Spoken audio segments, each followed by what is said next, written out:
Sustainable Development Goal 11 is to make cities and human settlements inclusive, safe, resilient and sustainable. Globally, over 50% of the population live in urban areas, making the targets for this goal vital. These targets include protecting natural and cultural heritage, reducing cities' environmental impact, and providing inclusive access to green spaces. I'm most interested, so the use of weather data on building simulation and the impacts of climate change on the built environment.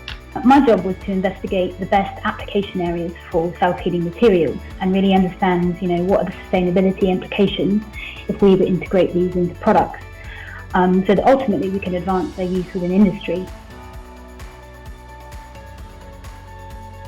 We have the UN SDGs as a fundamental part of our education, across programmes, not just within the science. Our research programme, of course, targets resilient cities. Even in engineering, we have programmes which have looked at resilience of flooding and alleviating flooding in vulnerable cities. And of course, in my research, where we're looking at providing tools which allow people to test the impact of climate change on buildings.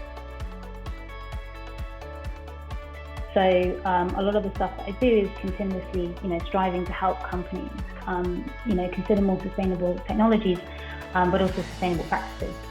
And it's through this kind of business engagement that I always feel that we really see how our research is making a real world impact. Closer to home, volunteers from Exeter University are making Exeter City a safer, more inclusive place. We spoke to student volunteers and academics about the impact their work is having locally and globally. Basically, we go out to the city centre and we just give out food and water and just chat to people.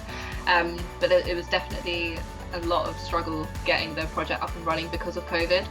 And we had so many plans. We wanted to do donation station thing on campus and have events on campus promoting the scheme and getting volunteers involved. It was very difficult. But now we're actually making care packages for homeless people, putting in essential items. Urbanisation continues, making SDG 11 essential for the large percentage of the world's population living in urban areas. Volunteers and academics from the University of Exeter are helping make positive progress towards SDG 11 within Exeter and further afield.